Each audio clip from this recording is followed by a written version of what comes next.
What's happening, everybody? Welcome to another episode here, the Side Guys Football Forum. I'm one of your co-hosts on the side, joined as always by my good friend, my good buddy, the other half of the Side Guys, with Tad Desai. And Tad, we were sort of talking about this in our last episode that, with the sort of unevenness of the schedule now with the 17-game schedule, the first quarter of the season is, officially kind done. It'll be officially done at halftime of next week, if I'm doing my math correct. Yeah, something along those lines. And I mean, technically, as of recording, we're recording on Monday night here. So, I mean, this week 4 is not officially over just yet. But for majority of the teams, week 4 is sort of like, at the conclusion of week 4, it's sort of like, that conclusion of the first quarter sort of gives you an idea as far as where your team stands, where you need to improve, obviously. No, my math is not shape correct. Up for the rest. Yeah. But just overall, it just sort of gives you a good sort of idea as far as just, how your team needs to improve going forward. And if your team is looking strong already, like, what do you need to sort of do to sort of you sort of have a target on your back, so other teams are going to be gunning for you too. So after week 4, this is sort of when it gets quote unquote real. Okay, so I did the math, and it is going to be a quarter of the way through the season after the first quarter of all of next week's games. There you go. There we go. That's why you listen to the podcast. But I'm surprised you're leaving something out, because you were a little bitter at the beginning of the season for this. You no longer have any right to be. What's my fantasy name in the LAFB network? Yes, of course. For those who don't know, Tad's name that he didn't change from last year. No, I did not. For God reason. For probably because he didn't. For reasons very obvious now. Well, okay, yeah, it's been 1 week, but just so Tad's name is the better Desai guy in our LAFB network fantasy league. And who won our matchup this week? You did. Yeah. And who won our matchup in DK? You did, but who won the previous 3? I don't care. All I care about is this previous week. It's short-term memory, baby. You and your recency bias. Okay, yeah, that's fair. That's fair. No, that's totally fine. I mean, obviously, you had a pretty good week. I think, Tad, you texted me. You said you went perfect in fantasy this week? I did. I won every single one of my leagues. It was awesome, especially because in several of those leagues, I had Deshaun Watson, and in several others, I also had Amari Cooper, who man, you want to talk about a stinker. But yeah, no, it was a good fantasy week, and I went 3 for 3 on bets. Yeah, that's actually not bad at all for sure. So yeah, pretty good week for Tad when it comes to football overall. Wow, it's almost like I know what I'm talking about. If only the Colts were able to come up with. Oh, how dare you, sir! I had to. You were sitting pretty on the throne here, but like, you had to knock me down a peg. You had to bring me down to earth. Well, suck it, because the Colts lost. I will say though, they did make a game of it. They did. And I was telling the LAFB guys, obviously, yes, I would prefer we won, but the fact that we were that close and brought it to overtime, I was happy with that. But fucking Nakua, dude, this dude's unreal. I know, seriously, that is insane just how well he's been doing. I always thought he was going to be like one of those late season guys that all of a sudden comes on strong. Just need to take a little time to get used to, obviously, the system and just playing in that offense.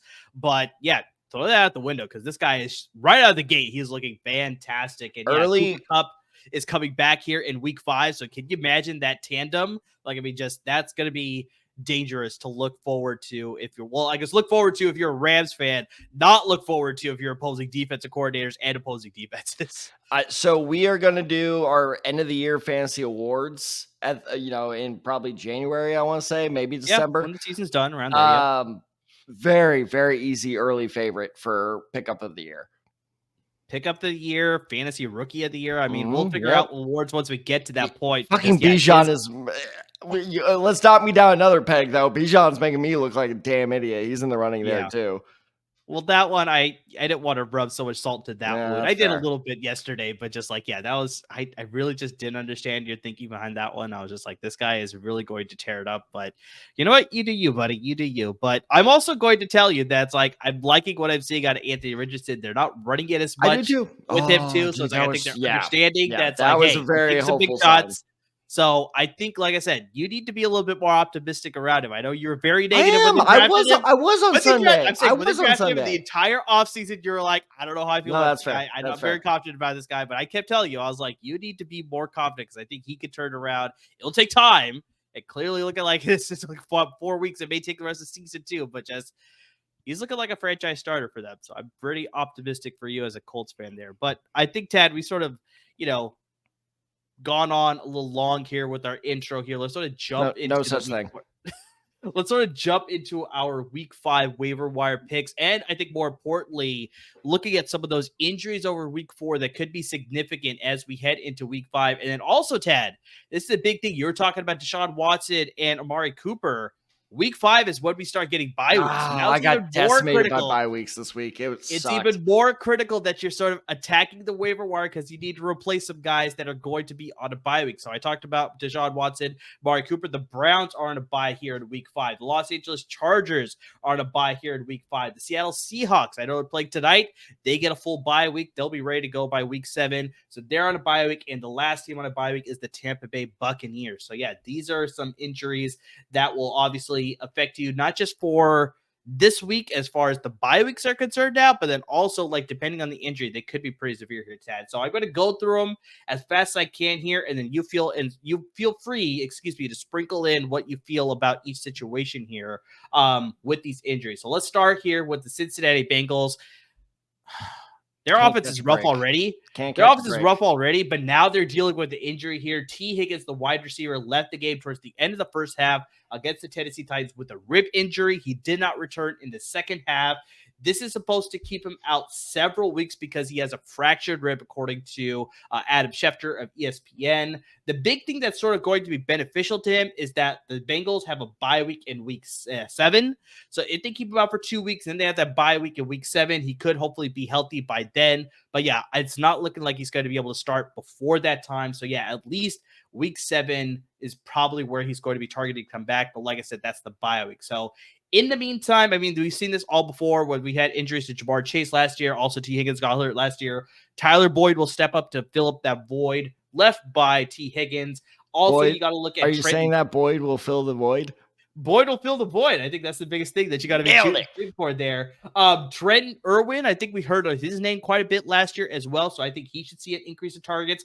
And Tat, one guy that we actually liked through the draft process, the guy out of Princeton, Andre Yeshivas, the rookie, could possibly get some targets as well if they go to more spread 4 wide receiver sets in that offense. But just, I really got to ask you about this, Tad, because I mean, T. Higgins being out for at least 3 weeks is probably significant too. But just you look at that Bengals offense and you thought, after what we saw in week 3, they had that good offensive performance. Jamar Chase bounced back. Joe Burrow bounced back. That offense just overall looked a lot better. Then they threw up a dud against the Tennessee Titans, scoring only 3 total points against them. I mean, they just look all out of sorts. The consistency, we're not seeing it week over week. So, I mean, just A, how do you feel about the Bengals offense? And B, if you don't like any of the replacements for T. Higgins, who's another guy that you like off the waiver wire here? So first things first, I'm not going to lie. Yes, I did like him a lot during the draft process, but I totally forgot about him since then.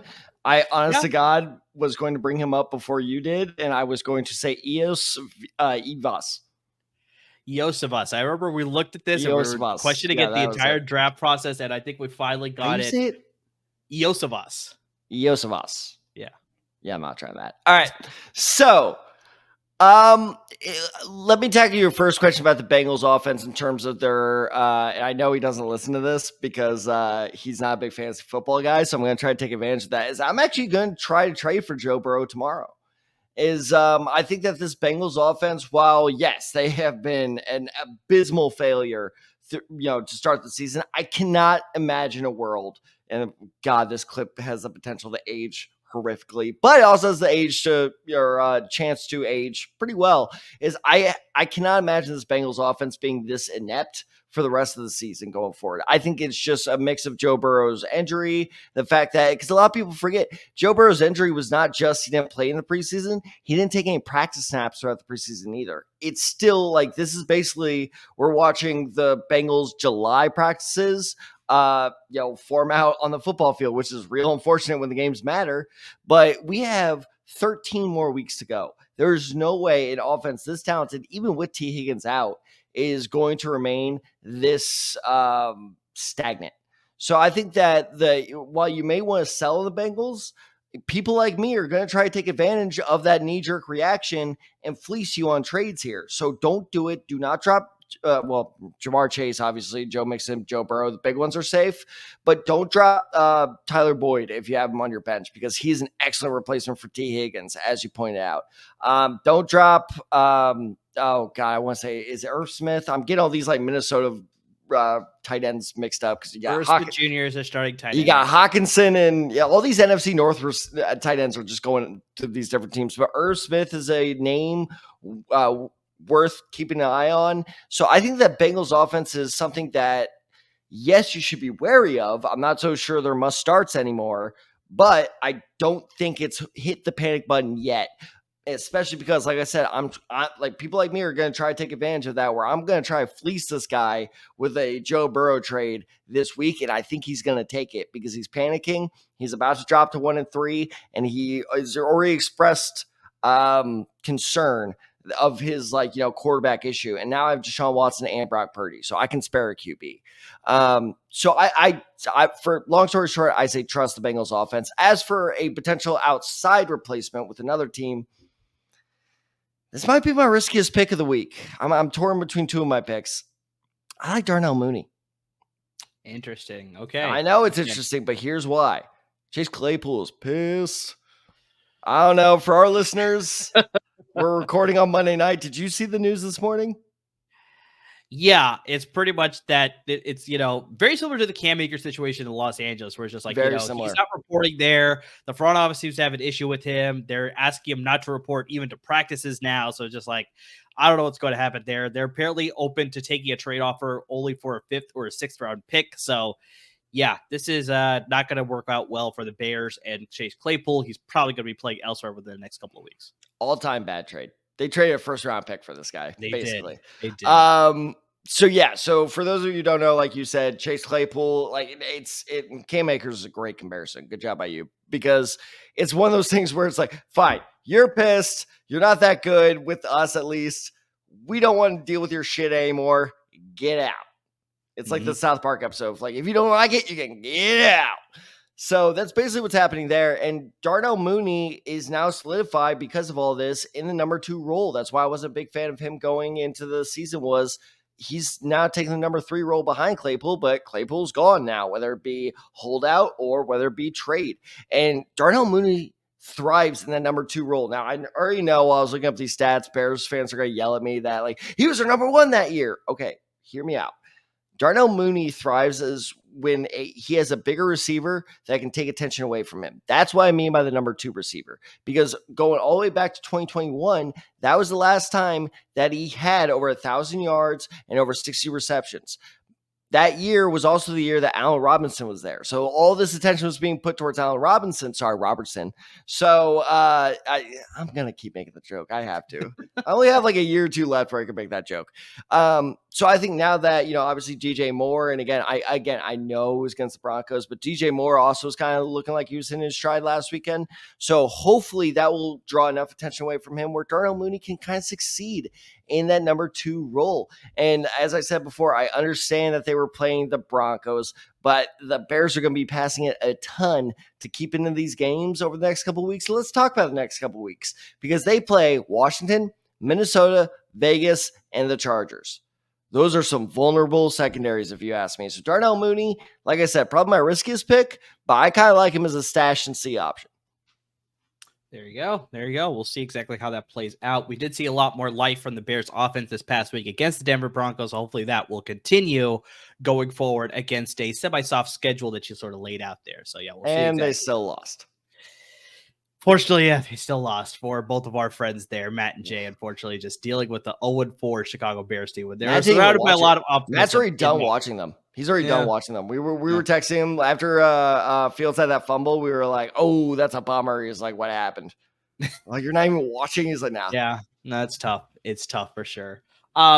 Let's get to the Denver Broncos. Actually, we were talking about Chicago Bears to the Denver Broncos, so they actually have an injury at their running back position, and this is my boy Javonte Williams is dealing with an injury, which sort of worries me a little bit. Traded for him.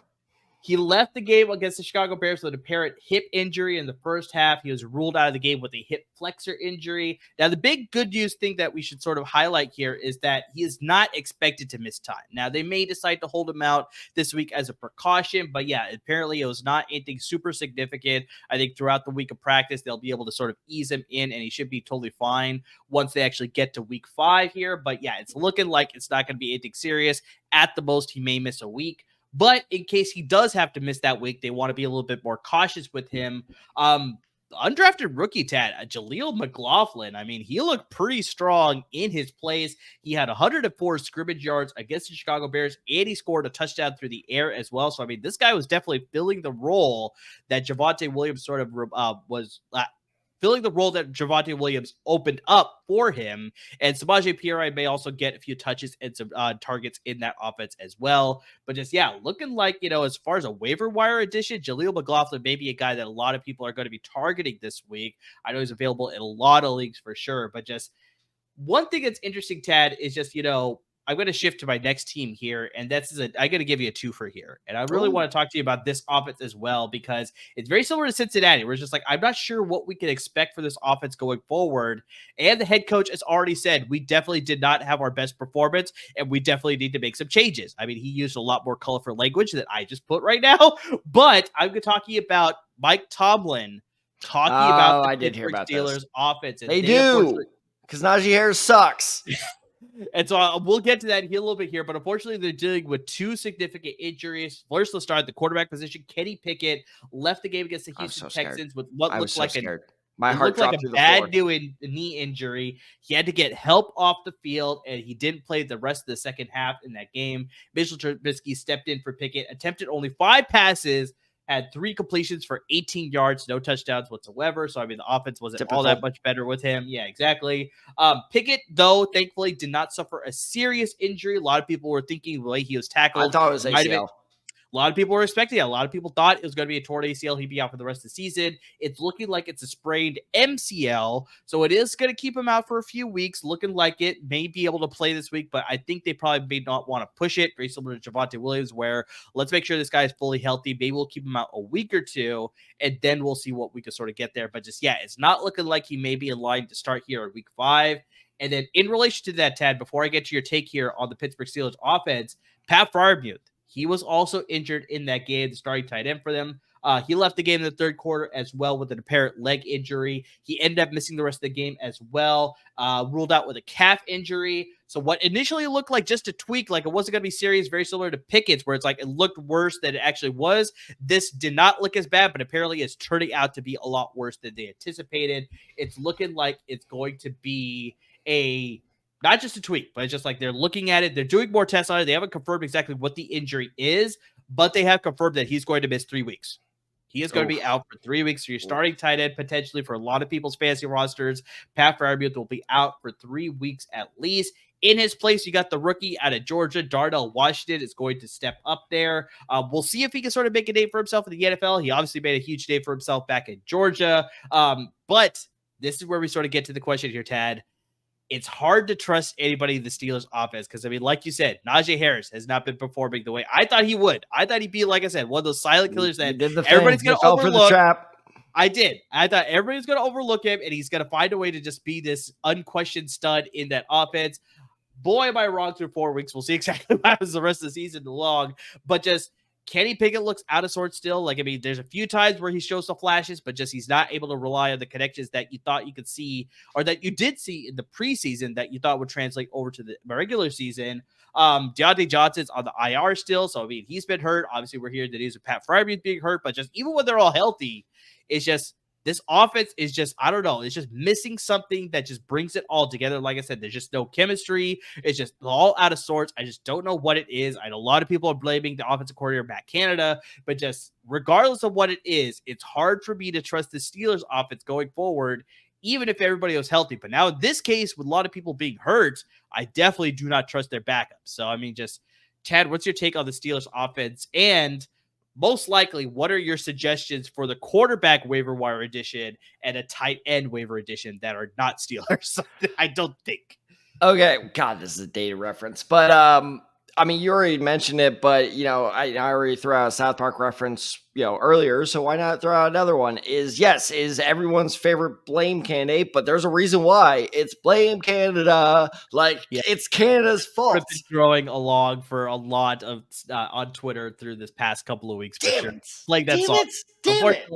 You're late on that one, Tad, unfortunately. Fuck. All right.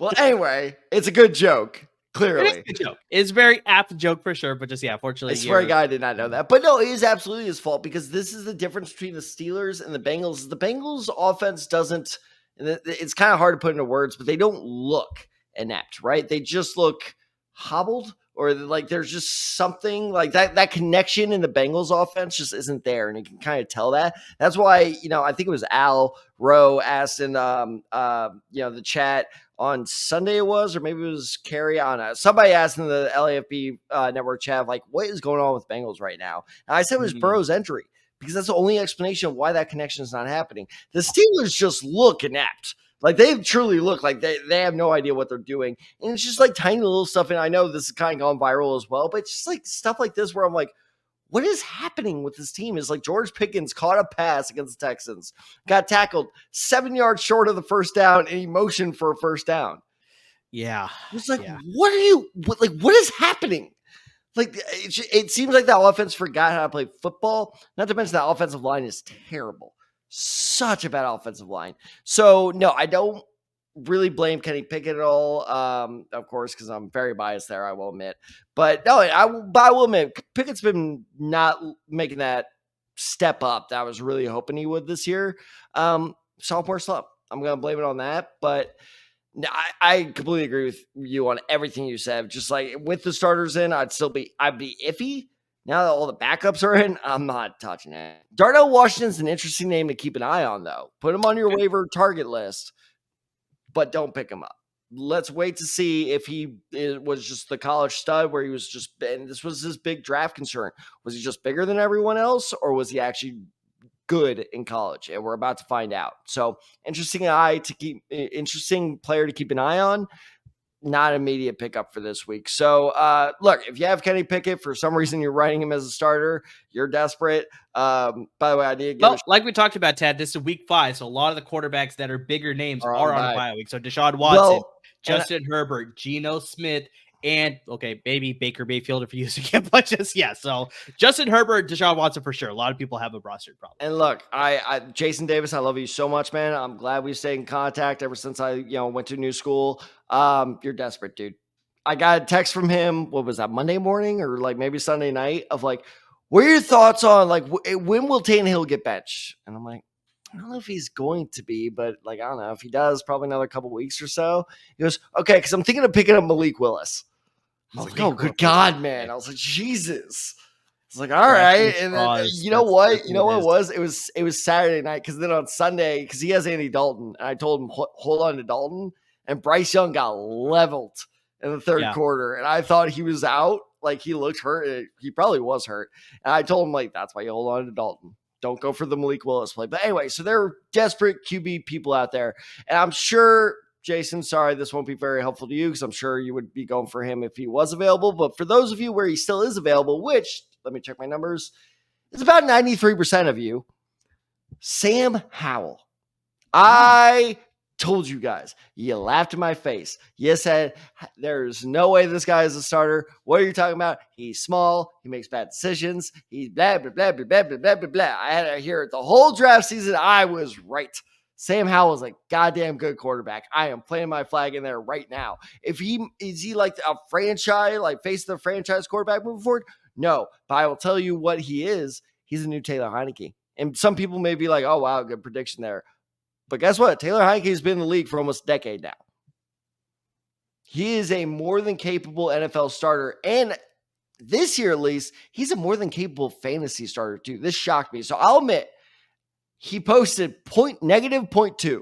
I don't know about you, I've never seen a player post negative point whatever. Yeah.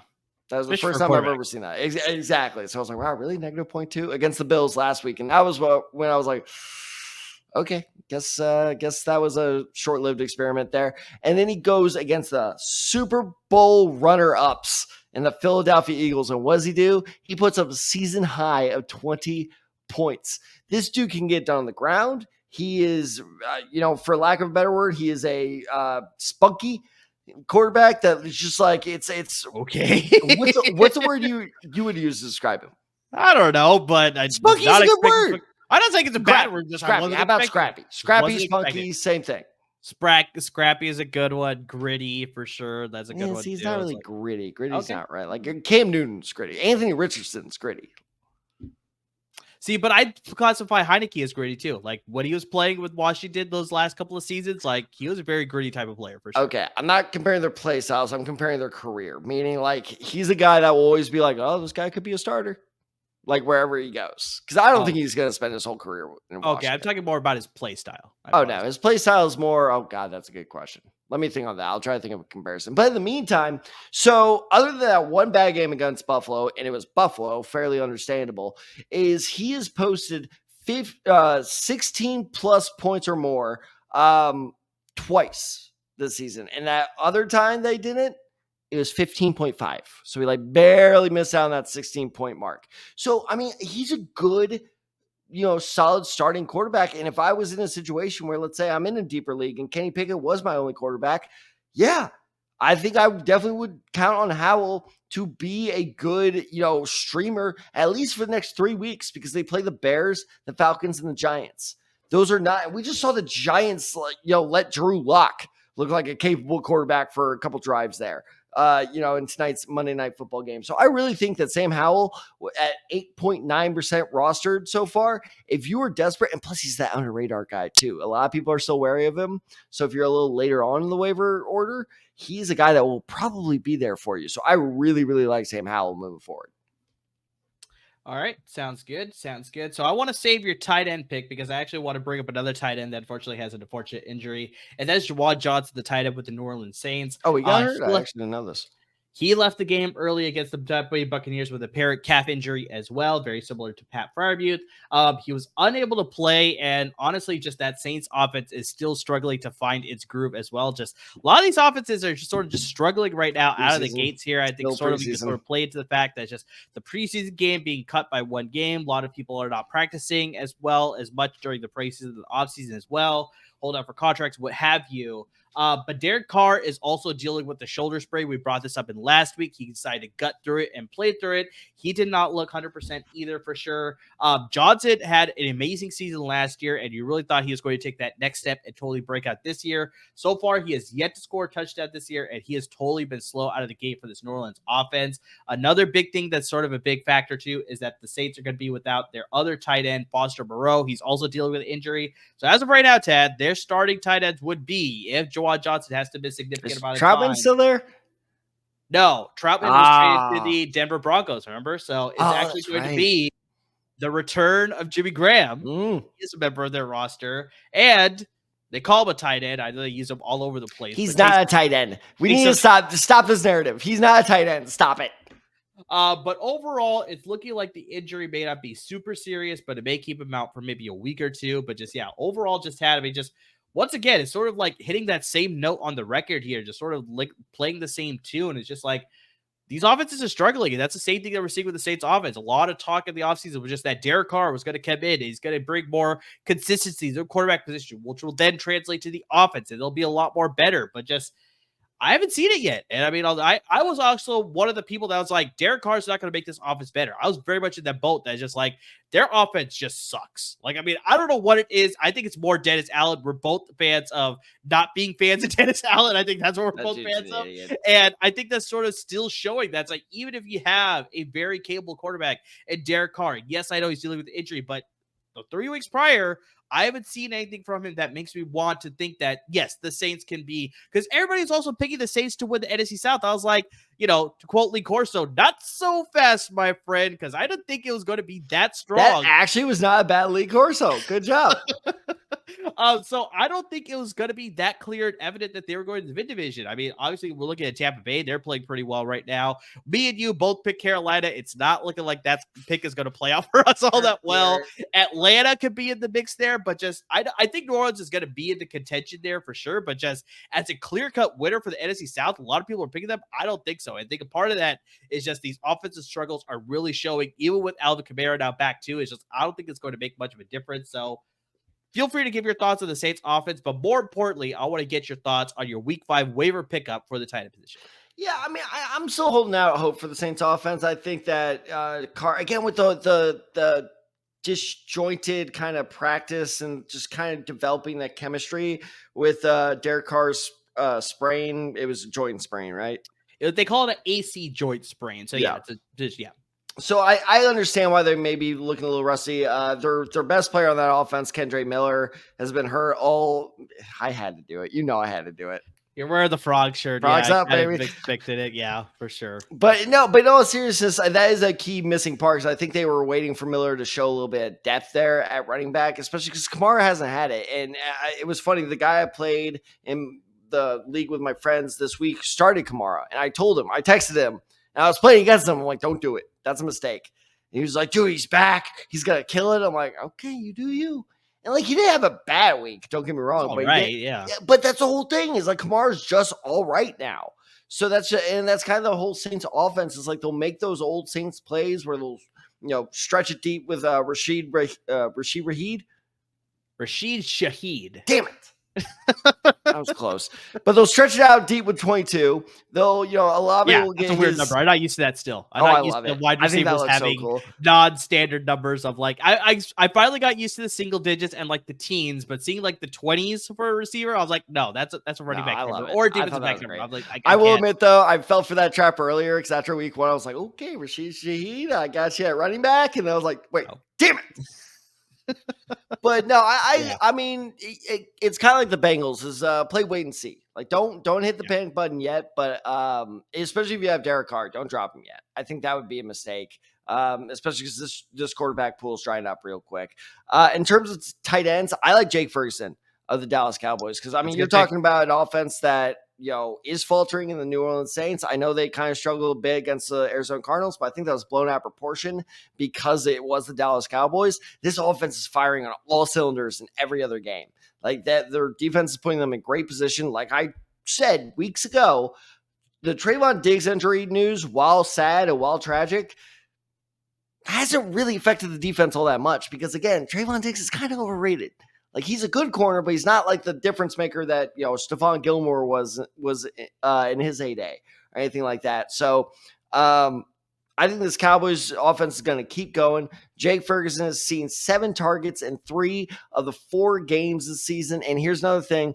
In those 3 or 4 games, he has gone over 5 yards in average per reception. So not only are they targeting him a lot, but they're targeting him downfield a lot. He's only had 1 touchdown in the season, but the fact that he's scored 7 points or more 3 times this season with only scoring 1 touchdown shows me that he has that usage rate where he is at his floor is a solid streamer. And here's the crazy, when I was looking for tight ends to write about, I was like, there's no way Jake Ferguson's his roster numbers low enough. He's available in 75% of leagues on ESPN. He's still widely out there. So especially like you said, Amir, Gerald Everett, that's looking unfortunately, that's going to be a great pickup pick that you had last week because Donald Farham, I don't know if you saw the update today. Parham, whatever. Staley was a little coy about it. He wouldn't really say, but he just said the x-rays didn't look good. So now Parham's out. What's the other one? Mike Williams is out. So the Chargers are starting to lose some receivers here. So Gerald Everett, his stock just went up. But he's on a bye week. It's true. So if you ever tight end on a bye week, I think Jake Ferguson should be your go-to guy to replace whoever you have. Or if your tight end just sucks. Yeah, that's a good reason too. God help you if you have Kyle Pitts. Let's stick to one more big injury here, Tad. And this is actually affecting LAFB Network as well. I'm wondering just how the long-term precautions What happened to Ryan with this one here. Nothing with our crew. It's actually with the team that we cover here. But I'm calling Los Angeles Rams. Matthew Stafford is dealing with a hip injury. He took a hit. That looked like a hit in the second half, and he was able to gut through it. I mean, that's just the type of guy that he is. He sort of plays through all these injuries. He's like, it's going to take a lot more than this type of pain to keep me out of this game. You noticeably could see him limping in and out of the huddles from the sidelines. Like, I mean, you could tell that something was going on with him. He was still able to play through the game. He gutted through it. He looked pretty strong out of there. But just the big thing here, Tad, is that Colts have a strong defense. I don't think that they're a terrible defense, but just I don't know if it compares to the defense that they play here week 5. They play the Philadelphia Eagles defense. They do not. They do not compare. I'm a Colts fan, and they do not compare. And so what worries me is that if Matthew Stafford were to take a big hit, or if he gets pressured a lot, he has to run a lot on that hip or something like that. But just like if he continues to aggravate that hip injury, or like I said, if he takes another big shot and it ends up, worsening that injury more than he wants it to be, as much as he wants to grit through it, I think, a big hit could sort of put him out for a couple weeks, maybe longer, depending on how big the hit is. It so worries me just like about his long-term viability with this hip injury. If he's able to sort of stay clean and the Los Angeles Rams are able to protect him, which they have been kind of, like, I mean, not consistently, but that's a big factor. Exactly. So that's a big factor. If they can protect for him, then I think it should be fine. But against this Eagles front and this Eagles defense overall, that worries me that if he takes a significant hit, you want to guess who their backup is right now, Ted? Oh, it's not Stetson Bennett, although we do hope the best for Stetson Bennett. Yes. Oh God, is it still that Wake Forest guy or that Wolford guy? Who am I thinking of? John Wolford? No, it's not Wolford. It's not Wolford. Oh, damn it. No, I have no idea. Brett Rippon. Brett Rippon's still in the league. How old is that guy? Jesus. Is still in the league. He is currently the backup for the Los Angeles Rams. And I mean, yeah, I don't have a lot of faith in Rippon in this offense. So I mean, just like, yeah, if Stafford were to miss a significant injury, right now he's okay. Like, I would just say that he's totally fine. But just if he were to take a big hit and, unfortunately we're forced to miss time, this could be a significant injury that could hurt the Rams going forward. So, I mean, I'm calling fake news. The internet's saying he's 27 years old. It feels like he's been in the league for a decade.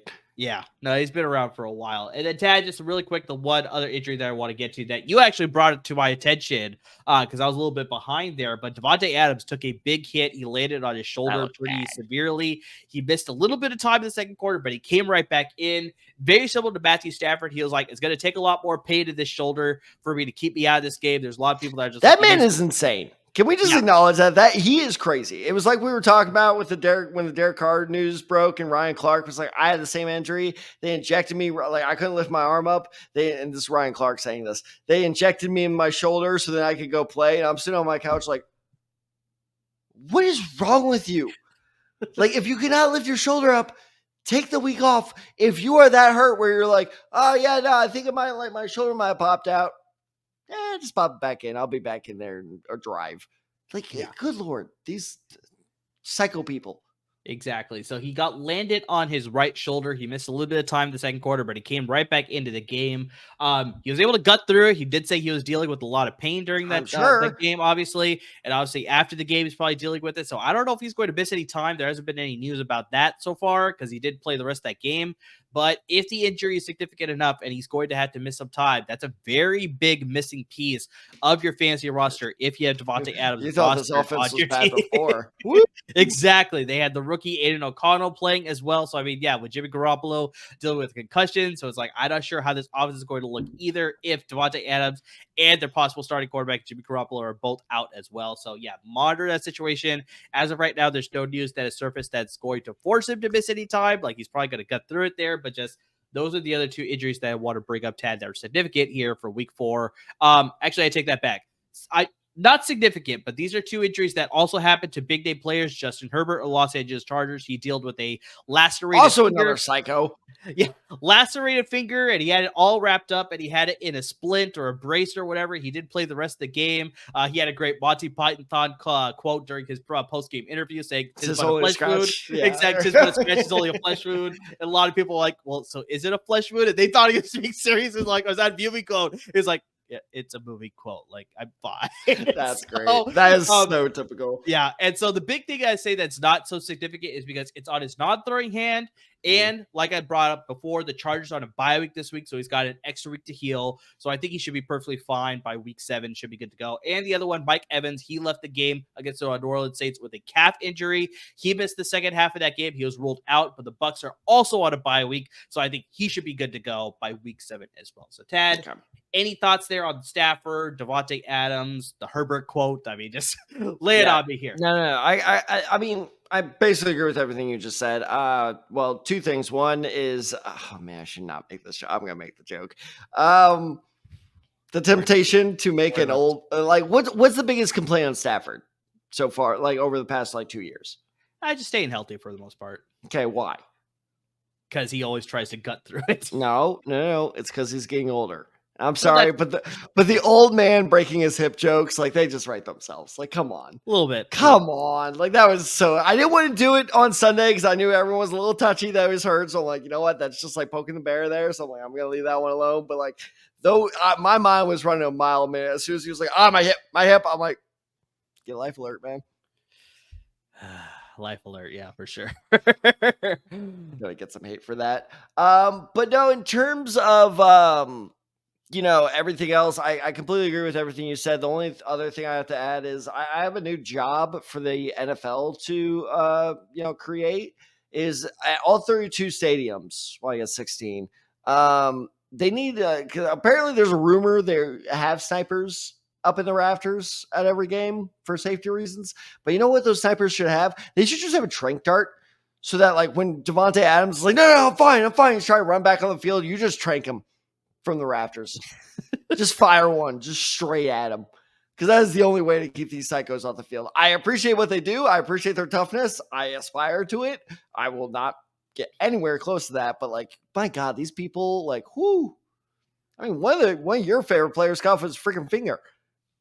Yeah, that was insane in a playoff game. So I mean, it's pretty wild what they go through, what they do, and all this stuff. Like, it's like American Sniper. Just adjust. There's that. It's not football, but there's that famous scene of or famous clip of Kobe Bryant getting his finger like popped right back into like just right on the sideline. He's like, "I'm good. I'm going back into the game." So it's just like, okay, it's just crazy. Yeah. Man. So those are all the big injuries there, Tad. I know you sort of gave a lot of your waiver wire picks. I'm going to go through my waiver wire picks here really quickly, just run through all of them really as fast as I can. Start the quarterback position. I like Josh Dobbs this week of the Arizona Cardinals. Rostered. You're finally buying in, huh? I'm buying in. Only 2.1% rostered in ESPN leagues and 5% of Yahoo leagues. I mean, just one of the talking points of the NFL, Tad. We talked about this. Just the Cardinals are sort of they're not laying down to anybody. They're sort of not doormat. Every single team. Same thing with San Francisco this past weekend as well. They always get the upset win against the Dallas Cowboys, but in 2 of his last 3 games, Dobbs has had 20 fantasy points or more in PPR leagues. In his next 3 weeks, Dobbs and the Cardinals will face the Bengals, who are struggling, which we already talked about. The Rams could be very iffy as well in a Super Bowl rematch. Not Super Bowl rematch. That's the Bengals and Rams I was thinking about. Divisional matchup, though. That's very important, though. So that could go either way as well. And they play the Seahawks in another divisional matchup as well. So those could be very interesting matchups for the next couple of weeks. With the bye weeks rolling around, Dobbs could be an excellent streaming option, especially if you need help at the bye week for your quarterback position there.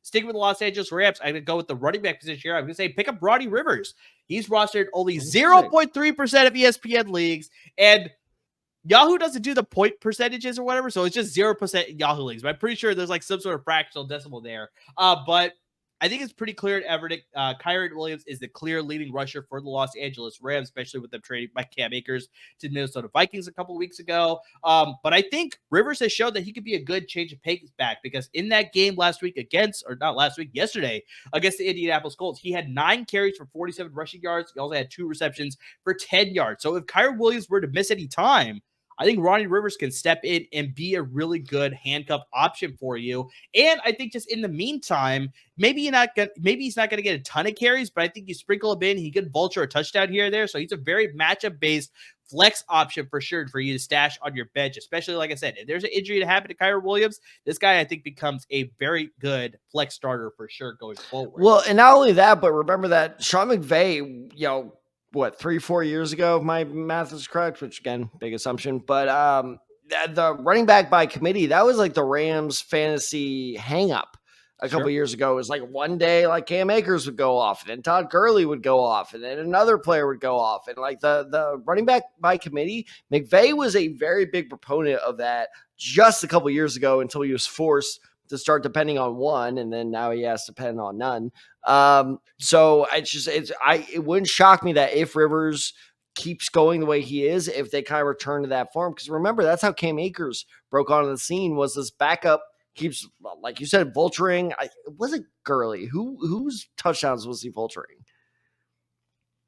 Cam Akers is vulturing somebody's touchdowns. I remember that. And we were all like, who is this Cam Akers kid? And then all of a sudden, like, all that stuff happened. So yeah, no, I mean, he's an interesting, I disagree with you on add. I wouldn't add him quite yet because his numbers are so low that I don't think a lot of people are going to add him, but he is a very interesting name to keep an eye on.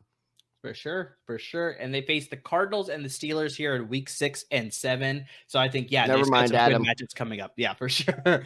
I'm going to get the receiver position. And Tad, I know you talk a lot about your alma mater at TCU, but you have another alma mater in SMU that you don't bring up as much. I told you this guy was going to be good. And I feel like we need to start talking about this guy a lot more often. And that's Rashee Rice, the rookie out of SMU, your other alma mater. So, by the way, sorry to interrupt you real quick. So this is SMU's thing.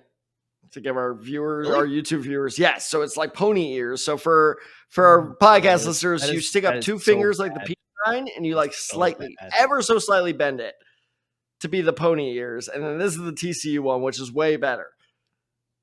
Pony up. Yeah. Oh my God. Is that really what they say? That's serious. Well, it's pony up or pony. I don't know. It's something with a pony.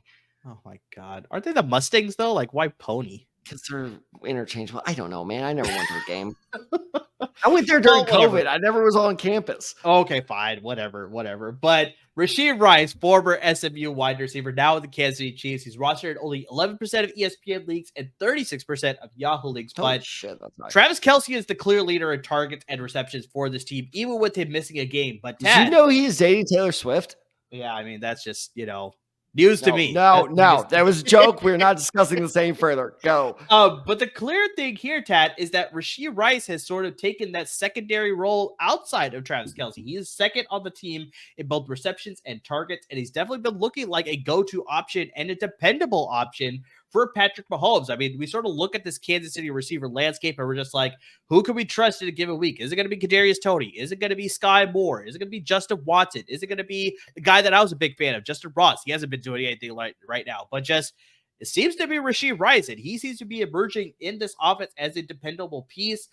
You look at this, you look at his stat line through the 4 weeks of action. He only has 19 targets, 13 receptions, 140 yards, and 1 touchdown. But I think because he's second on the team in targets and receptions, it's clear that they want to go to him more. So I think in this case, very similar to Roddy Rivers, where it's like his roster percentage numbers are low. You want to grab him now before he has that breakout game. And everybody's like, why has nobody picked up Rashee Rice? And everybody's going to be clamoring to get him.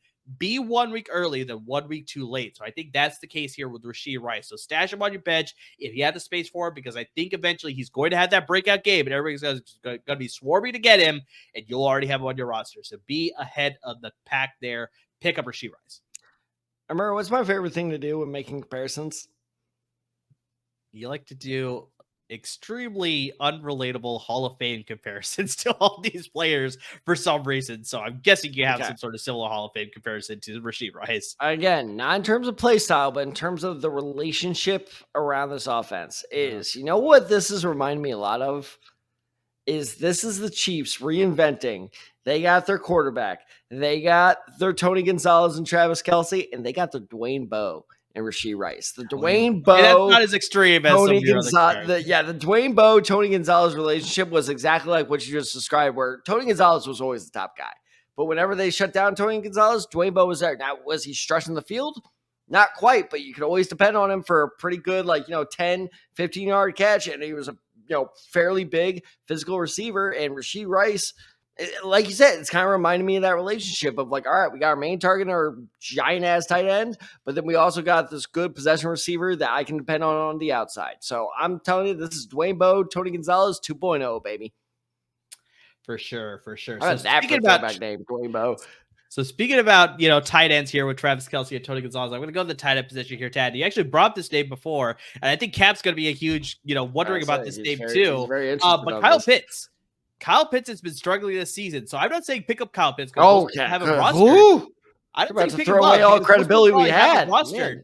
But I think the guy behind him is starting to gain a lot more traction as possibly being a more viable fantasy option.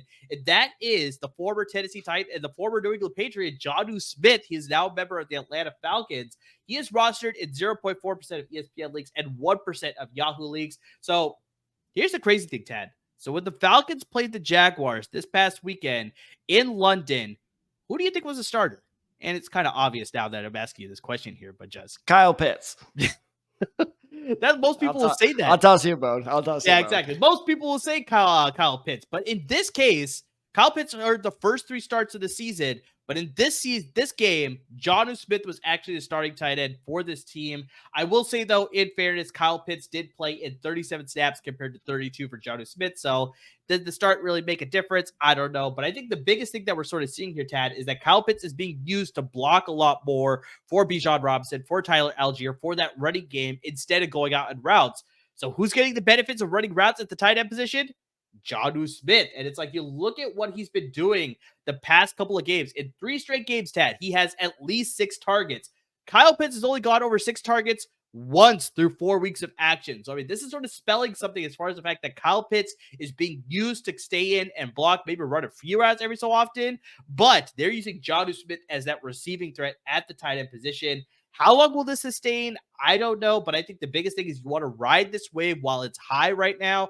Jump on the Jonnu Smith bandwagon, because until he eventually starts getting worn out for Kyle Pitts eventually down the road, or maybe he won't, because Arthur Smith, I don't know what he's doing, but somehow he's doing his offense the way that he wants to. No one does. Exactly. And I think Jonnu Smith right now has the favor of Arthur Smith in that passing offense. So I think pick him up and use him as a starting viable tight end in streaming options here with the bye weeks rolling around. So yeah, Jonnu Smith over Kyle Pitts. I never thought I'd say those words in the 2023 season.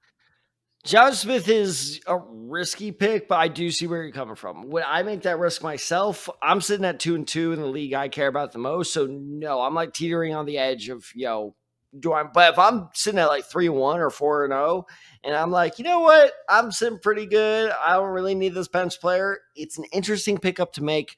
I'm going to say this, and I really do mean this. I think Kyle Pitts is borderline droppable at this point. I'm not even sure if I'm keeping Kyle Pitts around. We may have to bring this up in an episode in a couple of weeks here, Tad, about just other players besides Kyle Pitts that just like, do we need to trust them going forward through the rest of the season? But yeah, so far the way he's been looking, I don't blame you to sort of think those thoughts as far as like, do I need to drop this guy? And I don't know if you saw that quote, Arthur Smith, you stay the hell away from Brock Bowers. I did. You stay away from that. Man. I'll just like pick another tight end to not use him. Like, yeah, don't you dare. Well. I hate Brock Bowers because of what he did to TCU. Don't you dare. He is too much fun. You send that man to New England. Yeah, exactly. So Tad, really quickly, I don't need any analysis, but give me your picks for the defense and your kicker pickups for your week 5. All right, so for defense, I like the Lions. I know you said no analysis, but I had to share this stat. They've had 12 sacks in the last 2 weeks. Yeah. That's crazy. And who do they play next week? They've got Carolina. Ooh, that's not good. For Carolina. For Detroit, it's good. No. If I'm Bryce Young, I'm like, oh, no, my heel. I'm out. Andy, get in there. Like, Bryce Young's going to die. So I really like the Lions. They are rostered currently in 4.7% of leagues in ESPN. And, hey, this will make our LAFP people happy. Brett Maher. That dude's low-key killing it. He's available in about 80% of leagues, and he's not dipped below double digits all season. Solid. So for me, I'm going with the defense. You actually talked about this defense. You talked about this team, It's Sam Howell, how you like that team. But I like the defense, surprisingly. So they were able to keep it close with the Philadelphia Eagles. They looked good the first couple of weeks. So I think they got a pretty good next set of games. They play the Bears, the Falcons, and the Giants. So I think their defense is going to show up pretty well. They're widely available. They're rostered only 18.9% of ESPN leagues and 26% of Yahoo leagues. They're at the kicker position. Tad, The Houston Texans have been surprising a lot of people too. We were talking about the Arizona Cardinals surprising people. CJ Stroud and that offense has been looking pretty strong through the first 4 weeks of action. So their kicker is definitely a must add, and he is more available than what I just said with the Washington Commanders defense. He's only rostered in 0.8% of ESPN leagues. This is Ka'imi Fairbairn, the kicker for the Houston Texans, and only rostered 1% of Yahoo leagues. I mean, they're getting a lot of opportunities to score. They're moving down the field pretty well. So go add Ka'imi Fairbairn while this offense stays hot in Houston. All right, going back to your Commanders pick, because during the afternoon, early afternoon games yesterday, I was like, oh my God, this man's a monster about Chase Young. And then I was watching another early afternoon game. I'm like, oh my God, this man's an even bigger monster. And it was Myles Garrett. If you were locked in an octagon with Myles Garrett or Chase Young, who do you last longer against? So push available? Because I'm not lasting against either guy. It might be the same. I feel like we have a chance that Chase Young may hurt himself. So as long as you just keep rolling around and diving out of the way, maybe you can get away before he drags you to your death. If I had the ability, I'd pull the move from Spider-Man 1, the Tobey Maguire, and just climb up the wall. The cage. I'd beat out my time there, the 3 minutes or whatever. If I had the ability, but I don't even have that ability. So I wouldn't even put it past them. I wouldn't put it past either one of them to climb up after you. Seriously. They have the height and ability to just reach up and grab me too. Probably. Can we do AFC, NFC Defensive Player of the Year? Because they both deserve it. Yeah, it's not like the MLB where they have it for both. Yeah, they need to change that because they're not human. For sure. So Tad, that'll conclude our episode for this week. Just a reminder, we brought up at the beginning of the episode, but we have bye weeks this week here at week 5. The Cleveland Browns, the Los Angeles Chargers, the Seattle Seahawks, and the Tampa Bay Buccaneers are all on bye weeks this week. So make sure you're adjusting your rosters accordingly. Guys, make sure you're aware of all the injuries that I brought up. There's a lot of significant injuries. A lot of them that players are going to be out for a significant amount of time. So guys, that's why we're telling you to interact with us on our social media handles. You got us on Twitter. You got me at Underside23. You got Tad at TadSide94. You got the show handle at The Decide Guys. We're here to interact with you. We're here to help you win all your various fantasy football leagues. We've said this before. We'll continue to keep saying it.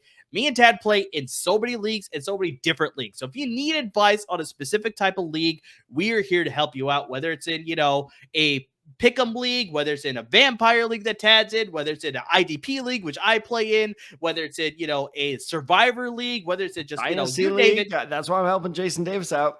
Exactly. Dynasty leagues for sure, too. So, I mean, it's you name it. We are here to help you out. We have advice for you. So make sure you're taking advantage of that. We got you covered on sports bets as well. Tad, like he said, he went 3 for 3 this past week. So, I mean, he's doing really well. I've been getting a lot of picks right as well. So, I mean, guys, make sure you interact with us with your sports picks as well if you need some help there.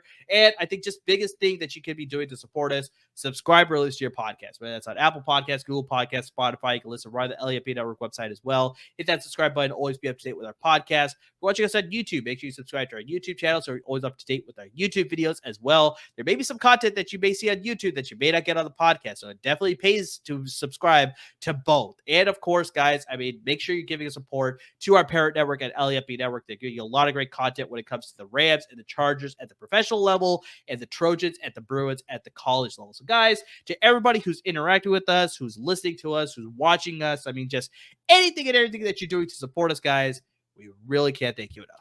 Hey, if you're like me and you're like, oh, cool, the Decide Guys just came out with a new episode and it's Tuesday afternoon, you're like, I'm going to listen to that when I get home tomorrow or tonight.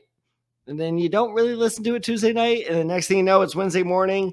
Waivers the process. Your first guys have gone through and you're like, shit. Or if you were responsible to listen to us, but it just didn't go your way and the guy you were hoping for got taken before you and you're like, I don't know what to do now. Waivers don't end on Wednesday, guys. They go throughout the entire week. Literally, I'm not even joking. I had Deshaun Watson as my starting quarterback up until about 10 a.m. Central Time. Yep. And I changed my quarterback in the airport at the gate as my plane was boarding. A group is now boarding. Give me a second. I literally did that. I'm like, I need to switch out this quarterback. So if you need any last minute waiver, advice, any last minute injury advice, we're here for you. We check our social media, handles constantly. We check our YouTube comments at least twice a day. So we are here for any advice you may need, whether it be trades, free agency, waiver wires, whatever you need, we got you. And, as always, everyone, thank you so much for listening. Thank you so much for watching. And please Stay safe, everyone. Happy October, by the way.